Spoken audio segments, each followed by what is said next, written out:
कोयला लाद करके किया गया है, तो इसलिए सरकार संज्ञान में ले और इस घटना की जांच कराए। माननीय सदस्यगण, आज हम लोग चाह रहे हैं कि कार्य स्थगन को बाद में, सबका तैयार है, लेकिन नियमावली में भी है बाद में लेने का, तो बाद में लेते हैं। कुछ प्रश्न हो जाए, कार्य स्थगन लेंगे। हाँ, कुछ प्रश्न लेके तब कार्य स्थगन लेते हैं, क्या आपत्ति है उसमें? तो ले रहे हैं, लेंगे। हाँ, ले लिया जाए। नहीं, अब पढ़ लिया जाए। अभी नहीं, अभी पढ़ नहीं, पढ़ दिया। क्वेश्चन आवर के बाद पढ़ देंगे। नहीं अध्यक्ष महोदय, अभी पहले पढ़ लिया जाए। पूरे प्रदेश का विषय है अध्यक्ष महोदय, पूरे राज्य का विषय है अध्यक्ष महोदय। कहाँ उससे पीछे जा रहा है भानु जी? माननीय सदस्य भानु जी पीछे नहीं जा रहा है, उसको आपका प्रश्न के बाद ही पढ़ लेंगे।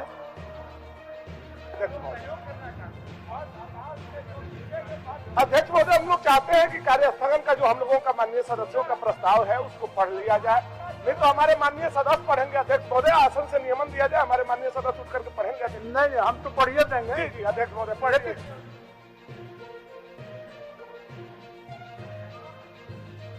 श्री जयप्रकाश भाई पटेल 100, श्री मनीष जायसवाल 100, श्री अनंत कुमार ओझा 100, केदार हजरा 100 एवं श्री अमित कुमार मंडल 100 से दिनांक 4 मार्च 2021 के लिए कार्य स्थगन की सूचनाएं प्राप्त हुई है। श्री जयप्रकाश भाई पटेल 100 ने अपने कार्य स्थगन की सूचना में बताया है कि राज्य में उत्पादित खनिज संपदाओं तथा बालू, कोयला, पत्थर एवं अन्य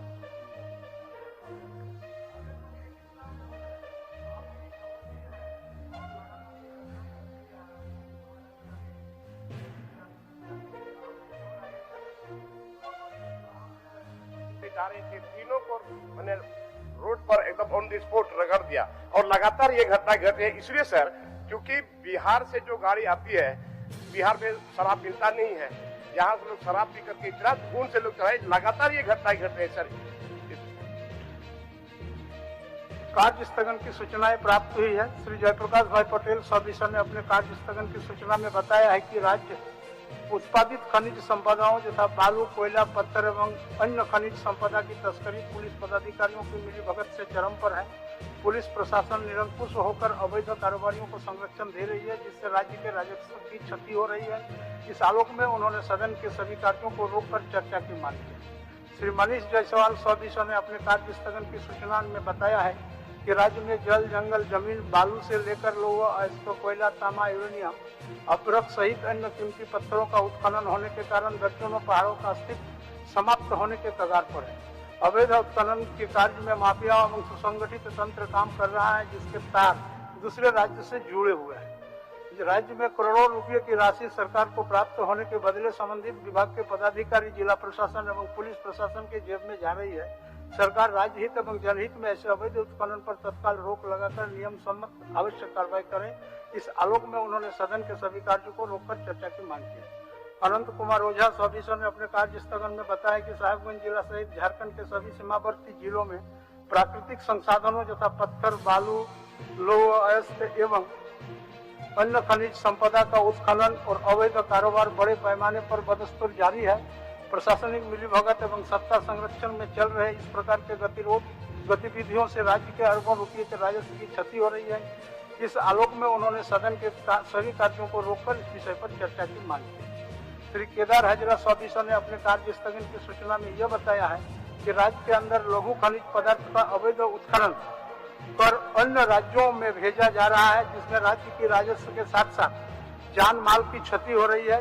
गिरिडीह एवं तीसरी खदानों में आए दिन दुर्घटना घटती रहती है। इन लघु खनिजों के खदानों को छोटे छोटे लीज देकर स्थानीय युवाओं को रोजगार दिया जा सकता है। इससे सरकार को राजस्व का लाभ होगा। इस आलोक में उन्होंने सदन के सभी कार्यों को रोककर इस विषय पर चर्चा की मांग की। श्री अमित कुमार मंडल 100 ने अपने कार्य स्थगन की सूचना में यह बताया है कि जेपीएससी द्वारा आयोजित 7वीं, 8वीं, 9वीं और 10वीं सिविल सर्विस परीक्षा 2021 के नियमावली में गंभीर त्रुटि है, जिस कारण झारखंड के स्थानीय युवाओं को परीक्षा में उत्तीर्ण होने से रोका जा रहा है। जेपीएससी के परीक्षा नियमावली में संशोधन कर चर्चा कराई जाए। इस आलोक में उन्होंने सदन के सभी कार्यों को रोककर इस विषय पर चर्चा की मांग की। चलते बजट सत्र में इन सभी मामले पर विचार विमर्श संभव है। ऐसी स्थिति में इन सभी सूचनाओं को अमान्य की जाती है। ग्लेन जोसेफ गलेस्टी। अभी नहीं, अब हो गया। आपका सूचना पढ़ दिए, चर्चा का समय भी फिर अब फिक्स हो गया। आप प्रश्नकाल को लेने दीजिए। अध्यक्ष महोदय, आप प्रश्न को लेने दीजिए भानु जी। आप प्रश्न को किशनगंज इलाके में रोग हो गया ना, काफी ग्रसित है। बोलिए। यह सिर्फ पुराना वृक्षों की बात नहीं है, नए वृक्षों इससे प्रभावित है। मैं मंत्री महोदय से प्रश्न पूछना चाहता हूं कि इसमें प्रश्न उत्तर में लिखा है कि सेवानिवृत्त कर्मी के जगह नया कर्मी दूसरे केंद्र से कर्मी इस वर्ष छिड़काव किया है, तो ये गलत है। इस साल कोई छिड़काव नहीं हुआ है। अध्यक्ष महोदय, मैं जानना चाहता हूं किस केंद्र से वहां कर्मी छिड़काव किए हैं। माननीय मंत्री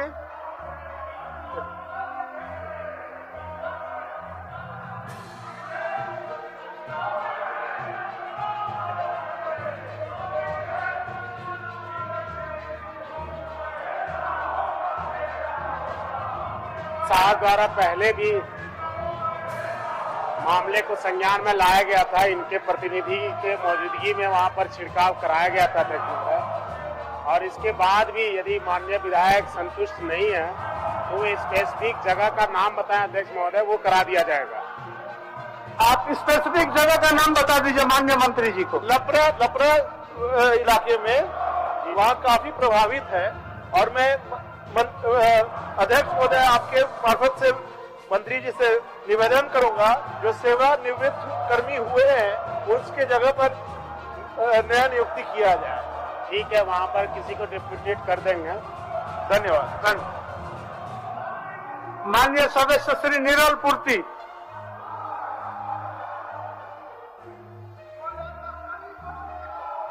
अध्यक्ष महोदय, जवाब मिला है। कंगीरा नदी का कटाव हो रहा है और नदी का कटाव के कारण आसपास के गांव प्रभावित हो रहा है। तो मैं सरकार से जानना चाहता हूं कि ये कब तक होगा, इसको मंत्री महोदय बता दें। माननीय मंत्री जी,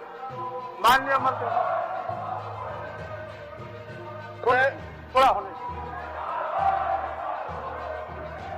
कटाव पूरा कार्य और बाढ़ सुरक्षात्मक कार्य के कार्यान्वयन होती विभागीय का प्रक्रिया को पूर्ण करते हुए क्षेत्रीय संतुलन को कायम रखते हुए निधि की उपलब्धता होने पर इस पर विचार किया जाएगा, और निश्चित रूप से ये कटाव का कार्य रोकने पर सरकार गंभीर है। माननीय सदस्य संतुष्ट हैं? अध्यक्ष महोदय, ये मामला काफी वर्षों का है और धीरे धीरे जो है ना कई गांव उजड़ते जा रहा है। इसको अभी संज्ञान में तुरंत लेके इसको अविलंब इसको कार्य कराया जाए। माननीय मंत्री जी। अध्यक्ष महोदय, बरसात के दिनों में यहाँ ये पठारी क्षेत्र है, बरसात के दिनों में नदी का पानी खेतों तक चला जाता है, लेकिन बरसात समाप्त होने के बाद वापस फिर खेत अपने स्थान पर आ जाते हैं। लेकिन फिर भी अगर कटाव हो रहा है तो उसकी समीक्षा करके प्राक्कलन तैयार करके और इसको रोकने के लिए विभाग गंभीर है। धन्यवाद। माननीय सदस्य निरल पूर्ति जी।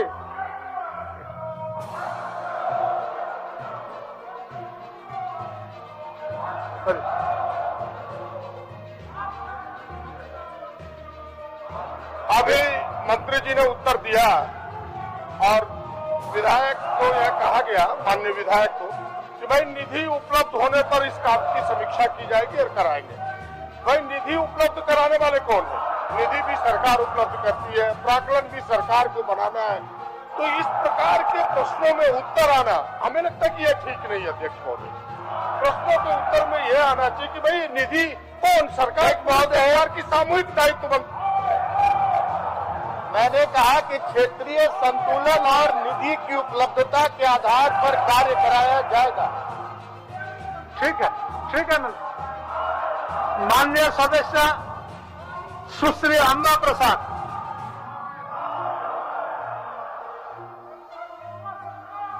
अध्यक्ष महोदय, मेरा मूल प्रश्न इसमें यही था अध्यक्ष महोदय कि चावल और गेहूं का जो उपलब्धता है उसको समान रूप से ग्रामीण क्षेत्र में और शहरी क्षेत्र में दोनों क्षेत्र में बांटना चाहिए।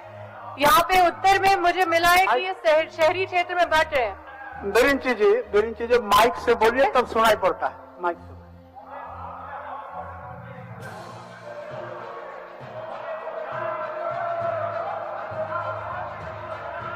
क्या हाउस ऑर्डर के लिए आप लोगों को आग्रह कर रहा है कि आप क्वेश्चन आवर चलने दें।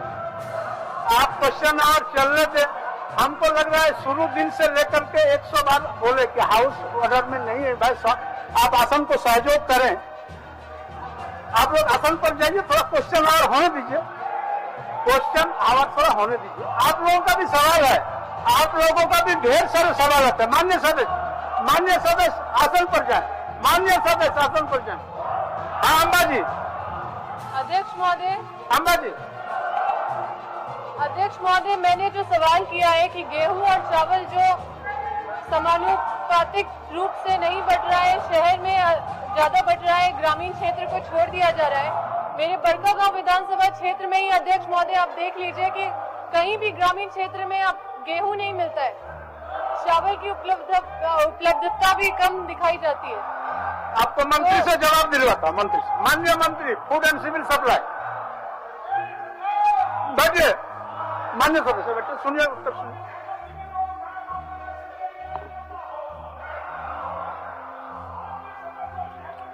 महोदय,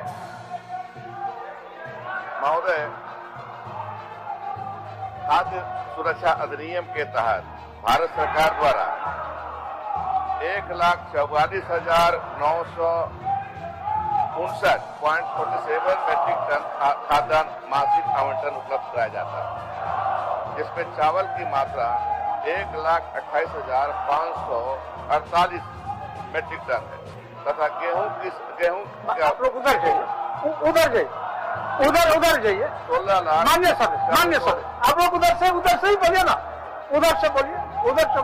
भारत सरकार द्वारा चावल की तुलना में गेहूं का आवंटन अपेक्षाकृत कम प्रदान किए जाने के कारण गेहूं का वितरण प्रथमतः शहरी क्षेत्रों में किए जाने का निर्देश दिया गया है। साथ ही गेहूं की मात्रा उद्देश्य रह जाने की स्थिति में डाइटरी हैबिट के आधार पर अन्य क्षेत्रों में चावल के साथ गेहूं उपलब्ध कराए जाने का निर्देश दिया गया है। सरकार द्वारा सर्वे कराया जा रहा है कि कहां कितने गेहूं की आवश्यकता है। इस आधार पर डाइटरी सर्वे कराकर आवश्यकता के आलोक में गेहूं की मांग भारत सरकार से की जाएगी। अध्यक्ष महोदय, गेहूं बिल्कुल भी हमारे क्षेत्र में नहीं बट रहा है अध्यक्ष महोदय, और जिस तरह से वहां पे आवंटन के लिए निर्देश दिया जाता है वो भी वहां पे धरातल पे नहीं पहुंच रहा है। मेरा तो पूरा क्षेत्र वहां पे ग्रामीण क्षेत्र है और गेहूं बिल्कुल वहाँ पे बोला जाता है अधिकारियों के द्वारा कि गेहूं हम लोग को अभी अनुमति नहीं है देने का ग्रामीण क्षेत्र में। तो समान रूप से ग्रामीण क्षेत्र और शहरी क्षेत्र को देखा जाए अध्यक्ष महोदय, जितना शहरी क्षेत्र में बढ़ता है उतना ही ग्रामीण क्षेत्र को भी उसी तरह का बांटा जाए। माननीय मंत्री जी, महोदय, दोनों में संतुलन स्थापित करने की बात कही जा रही है। माननीय सदस्य महोदय, आप डाइटरी हैबिट देखें तो पहले झारखंड के लोग चावल पसंद करते थे। मुझे मालूम है, मैं भी यहीं के रहने वाला हूँ, कि गांव के लोग अगर गेहूं दिया जाता था तो इनकार कर देते थे गेहूं लेने से और चावल की मांग करते थे। इसी आधार पर सरकार ने हो गया भानु जी, हो गया बातों पर चलिए। अधिक चावल हो गया, उससे कम गेहूं की मांग की और उसी के आधार पर नवीन जी हो रहा है FCI द्वारा उसी आधार पर हो रहा है। हो गया। इसके बाद जब गेहूं की मांग होने लगी तो सरकार ने, हमारे विभाग ने, माननीय सदस्य बैठ जाइए, मंत्री का सुनिए। सर्वे हो रहा है कि कहां कहां गेहूं की जरूरत है और मांग हो रही है। जैसे ही सर्वे पूरा होगा भारत सरकार को हम लिखेंगे कि इतना चावल और इतना हमें गेहूं दे दीजिए, ताकि देहाती क्षेत्र में भी, ग्रामीण क्षेत्र में भी हम गेहूं दे सकें। धन्यवाद अध्यक्ष महोदय। लेकिन अध्यक्ष महोदय, हमारी सरकार सिर्फ आपका बात से केंद्र सरकार को अवगत कराएंगे और उस अनुपात में राशन सामग्री आवंटित होगा। बैठिए।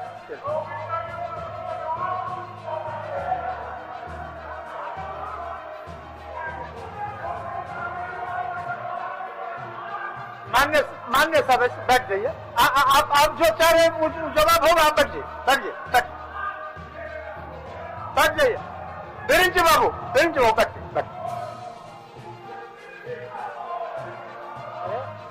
क्या बोल रहे हैं? जवाब दिलवाया जाए सर। अच्छा, जवाब दिलवाया जाए सर। माननीय मंत्री जी। अध्यक्ष महोदय, माननीय सदस्य बंधु तिर्की जो प्रश्न किया है छात्रवृत्ति का, इसमें उत्तर में क में स्पष्ट कर दिया गया है। और जहां तक पीआईएल जो किया गया था, उसमें भी ऐसा कोई ये निर्णय यही दिया था पीआईएल में कि छात्र छात्राओं को छात्रवृत्ति के संबंध में व्यापार 50% होना चाहिए। और जहाँ तक छात्रवृत्ति जो नियमानुसार वो तो स्पष्ट उत्तर दिया गया है। अब पीआईएल के संबंध में जो उसका कॉपी भी संलग्न किया गया है। उनका कहना है, माननीय मंत्री जी, माननीय सदस्य का कहना है कि हाईकोर्ट का जो गाइडलाइन है, दिशा निर्देश है, उनके अनुरूप छात्रवृत्ति मिलेगा कि नहीं, यही शायद उनका प्रश्न है।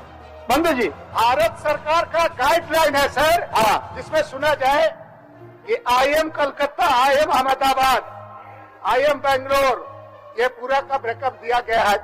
महोदय, मेरा कहना ही है कि आप भारत सरकार का जो गाइडलाइन के मुताबिक छात्रवृत्ति देना है कि नहीं, यही बात हमें पूछना है। अच्छा, आप चूंकि जो ये छात्रवृत्ति देगा सर, उसका उपयोगिता प्रमाण पत्र भारत सरकार को भेजने के बाद फिर उसका रीइंबर्समेंट हो जाएगा, तो फिर सरकार को देने में क्या, स्टेट गवर्नमेंट को, हमारी सरकार। यही तो है अध्यक्ष महोदय। अमर जी बैठे, मान्य सदस्य बैठे।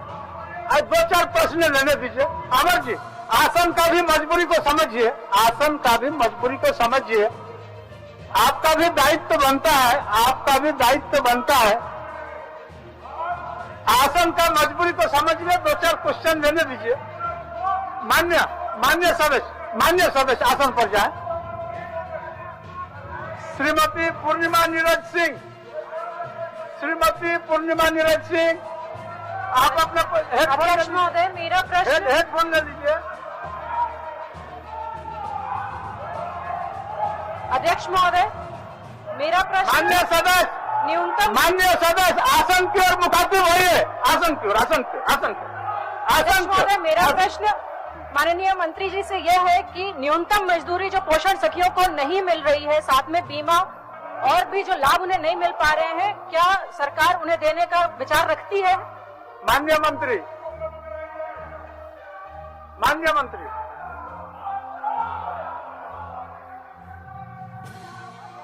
महोदय, यानी इसको खंड 1 में स्वीकार किया गया है। खंड 2 में भारत सरकार के दिशा निर्देश के आलोक में ही यह 3000 प्रति माह इन लोगों को भुगतान किया जाता है। बढ़ाने न्यूनतम मजदूर की जहाँ तक बात है, ये भारत सरकार का ही योजना है और इन्होंने ही, भारत सरकार ने इस दिशा पर ही यह कार्य होती है, इसलिए इसमें अभी सरकार इस पर निर्णय अभी नहीं लिया है इसका मानदेय बढ़ाने के लिए। माननीय सदस्य। अध्यक्ष महोदय, न्यूनतम मजदूरी ना सही, लेकिन कम से कम इनके जो यूनिफॉर्म कोड है और जो बीमा लाभ है, कम से कम इसके लिए तो सरकार को कटिबद्ध होना चाहिए, क्योंकि सबसे ज्यादा शैक्षणिक योग्यता होती है पोषण सखियों की, उसके बावजूद उन्हें कोई भी लाभ नहीं मिल पा रहा है। प्रदीप जी कुछ बोलना चाह रहे हैं? माननीय सदस्य आप लोग आसन पर जाए। माननीय सदस्य मंत्री महोदया ने स्पष्ट कहा कि ये भारत सरकार का बिल्कुल गाइडलाइन है 3000 देने का। क्या सरकार ये बताने का प्रयास करेगी कि भाई भारत सरकार के गाइडलाइन के बावजूद आप सेविका सहायिका को राज्य सरकार अपने खजाने से अतिरिक्त मानदेय देती है? और आपने कल भी देखा होगा बजट में कि भाई 195 रुपया है मजदूरी मनरेगा का, राज्य सरकार ने अपने बजट से दिया। तो भाई इनके न्यूनतम मजदूरी को देखते हुए, सैया की इस सखी पोषण सखी की न्यूनतम मजदूरी को देखते हुए क्या राज्य सरकार अपने खजाने से मिनिमम वेजेस पूरा करने के लिए 3000 से कुछ अधिक देना चाहती है और उन्हें भी ड्रेस कोड देना चाहती है? ये मेरा मंत्री का माननीय मंत्री महोदय, हमने कहा कि भारत सरकार के दिशा निर्देश के आधार पर 3000 इसको दिया जाता है। खंड 3 में है पोषण सखी को बीमा ऑफर्स लाभ या ड्रेस को। निश्चित रूप से मैं आपको आश्वस्त, माननीय सदस्य अपने आसन पर जाए। माननीय सदस्य आसन पर जाए। ड्रेस कोड जो होता है इस पर विचार किया जा सकता है। चलिए कुछ तो मिल गया, ठीक, चलिए। माननीय सदस्य बंधु तिर्की जी,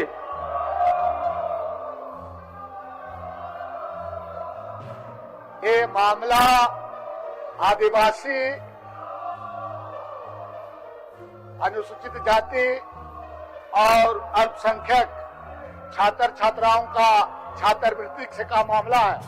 माननीय सदस्य मैं माननीय विपक्ष के सदस्यों से आग्रह करूंगा, थोड़ा सा चलो। यह अनुसूचित जाति, अनुसूचित जनजाति और अल्पसंख्यकों का मामला है। आप लोग आसन पर जाए। छात्रवृत्ति का मामला है, थोड़ा सा चुपचाप हो जाए जरा सा। अध्यक्ष महोदय, खंड का में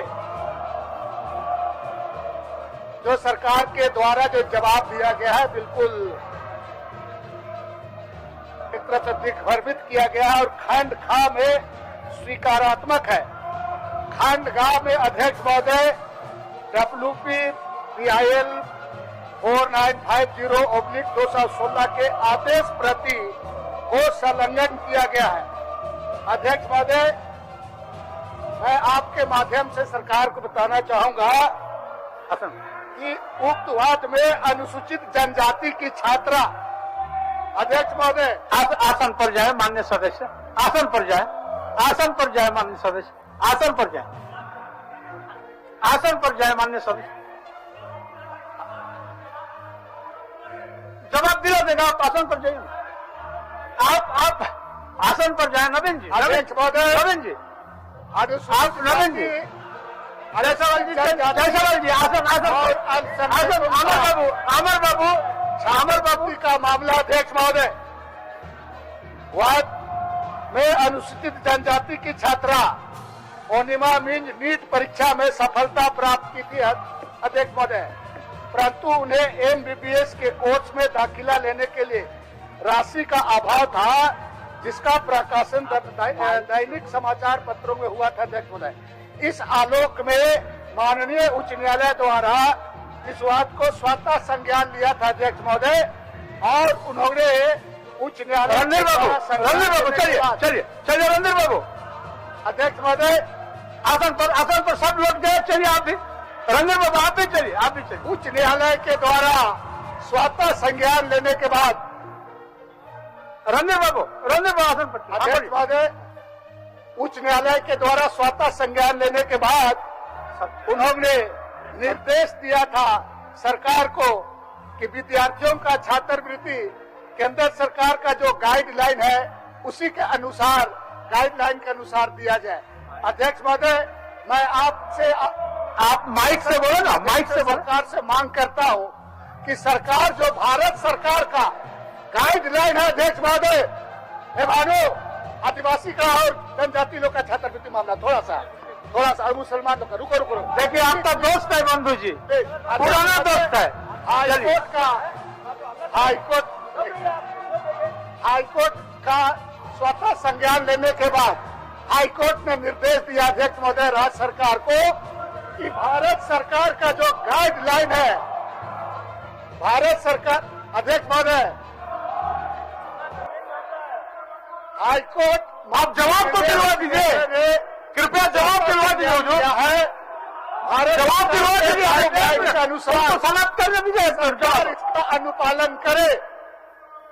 अध्यक्ष महोदय, मैं आपसे आग्रह करूंगा कि क्या सरकार भारत सरकार का गाइडलाइन के अनुसार अनुसूचित जाति, अनुसूचित जनजाति और अल्पसंख्यक छात्र छात्राओं का छात्रवृत्ति का माननीय उच्च न्यायालय के गाइडलाइन का निर्देश करना चाहती है, जबकि यहाँ पर सरकार निर्देश नहीं उसका अनुपालन नहीं कर रही है। माननीय मंत्री, इसी में बोलना होगा। इसी पर कल का जो माननीय वित्त मंत्री का जो कविता था आपको माफ नहीं करेगा। वित्त मंत्री का कविता को अनुसरण करते हुए आगे बढ़ना पड़ेगा। विरोधी लोग बोल रहे हैं बैठ जाओ, थोड़ा सा छात्रवृत्ति का मामला है। बोरी भाई थोड़ा सा सुनवा लीजिए, थोड़ा सा। अरे